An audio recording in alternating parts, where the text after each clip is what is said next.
to be led jointly, first of all, by the leaders that are here and by the things that we are being told by the people that are speaking in the public spaces and the conversation that's going on in the country, Mr. Speaker, on what we need to do to redeem and win back our country so that people can reflect back. And therefore, we have come up with this motion, Mr. Speaker. This is just but the beginning of guiding the country towards solutions.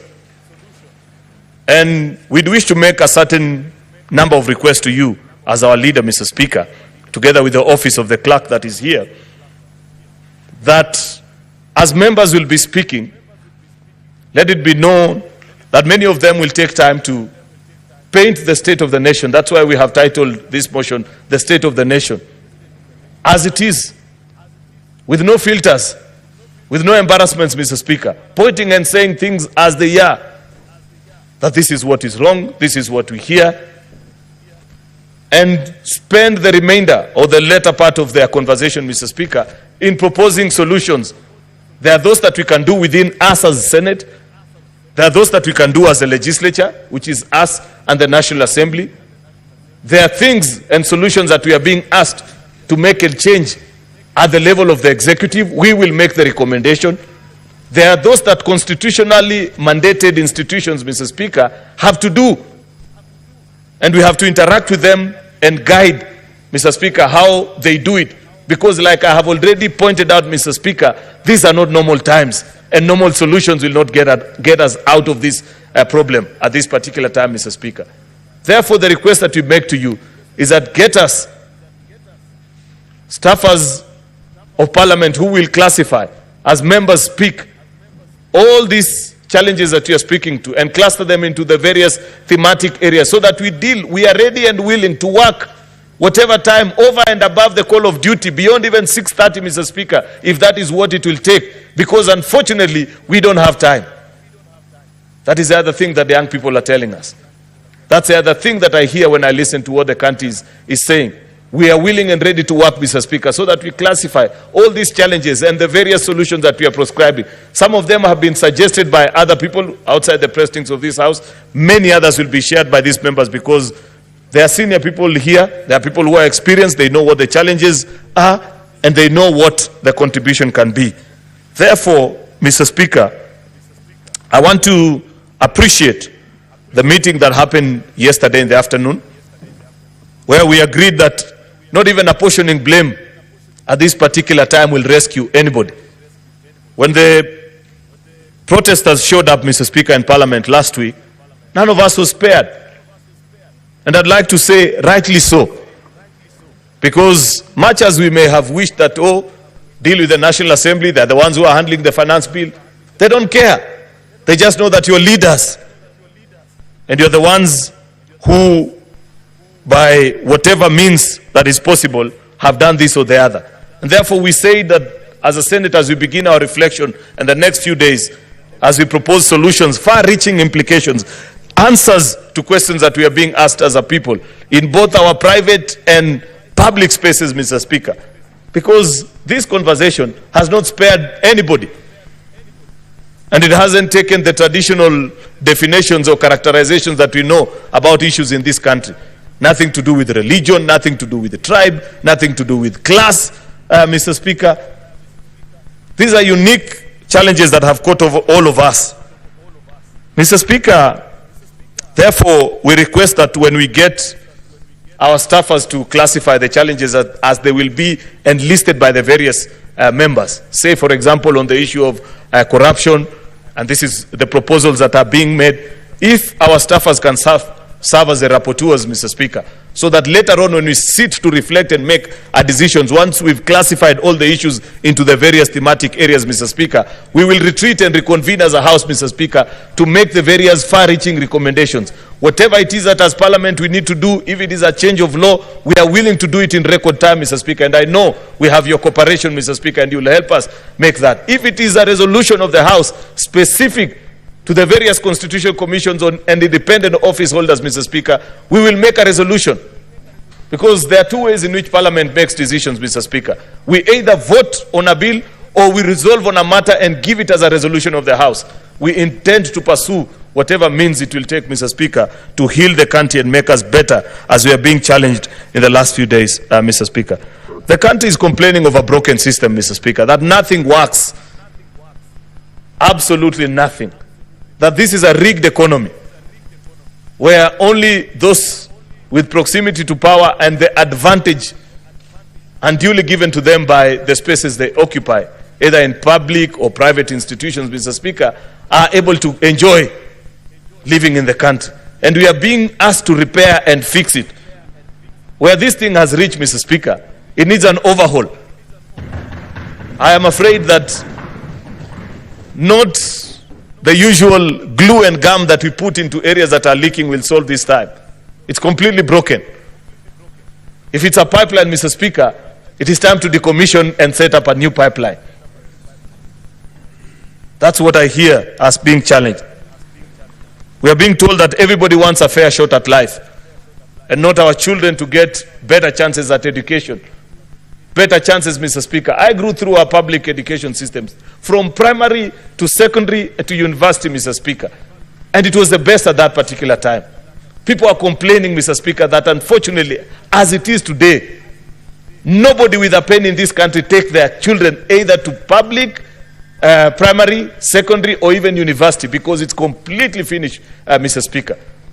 The picture of the primary schools that we all went to, Mr. Speaker, while it served and it worked at that particular time, public education is broken at this time. And we must make radical decision, because, Mr. Speaker, that's what they are speaking to.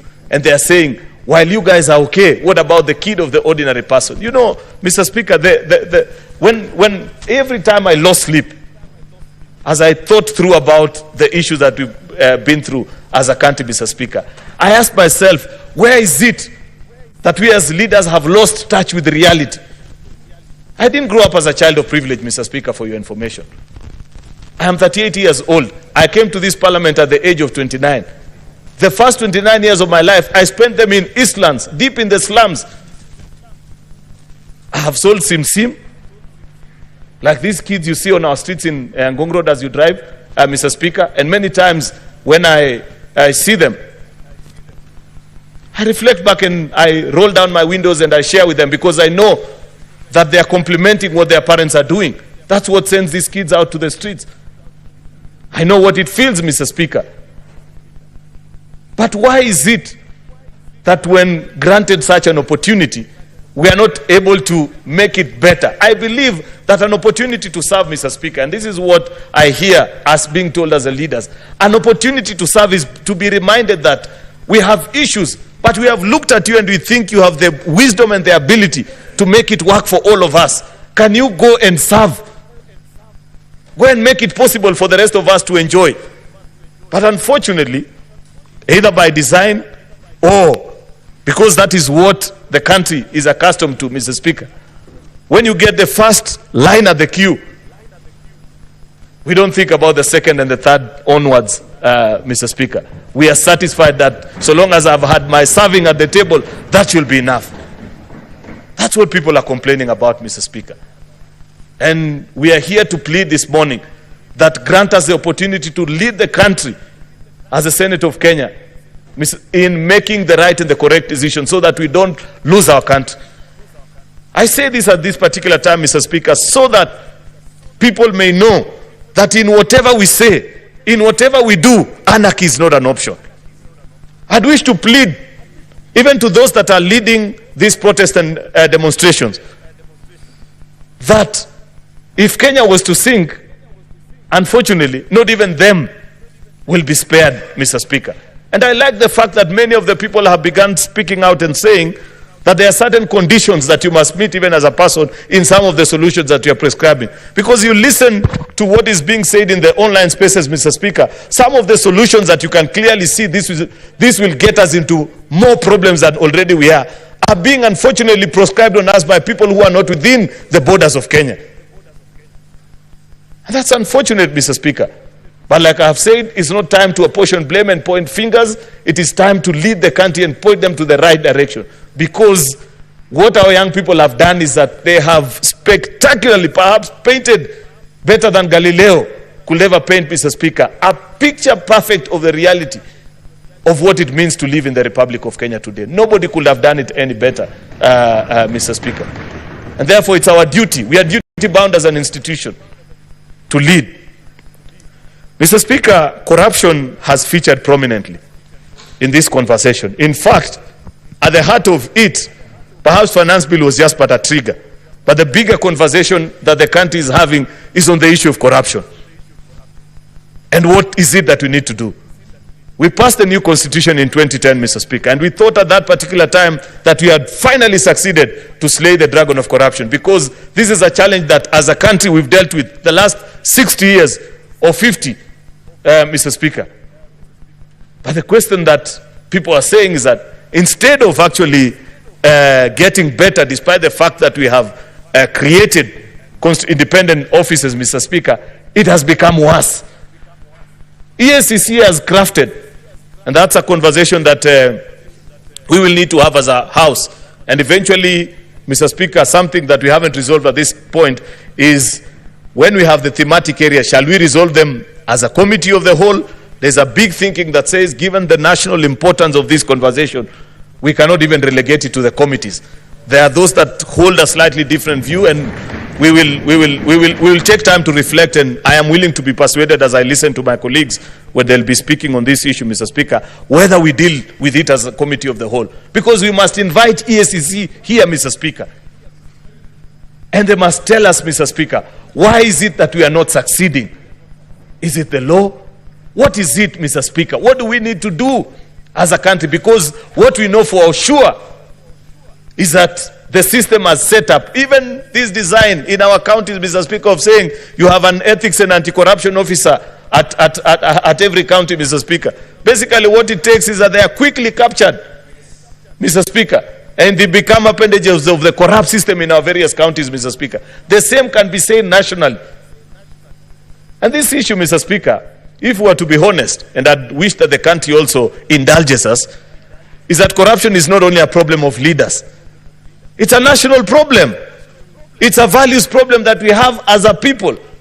We cannot just speak, Mr. Speaker, about what leaders are doing without taking time to consider and say, how do we demonetize our politics, Mr. Speaker? How do we make politics less influenced and infiltrated by the power of money, Mr. Speaker? Because unless and until a country has that conversation, Mr. Speaker, I am afraid we are not likely to win this conversation. And part of the proposal that must come out of here, Mr. Speaker, is the process of removing money out of our politics, Mr. Speaker. That has destroyed the fabric of our society.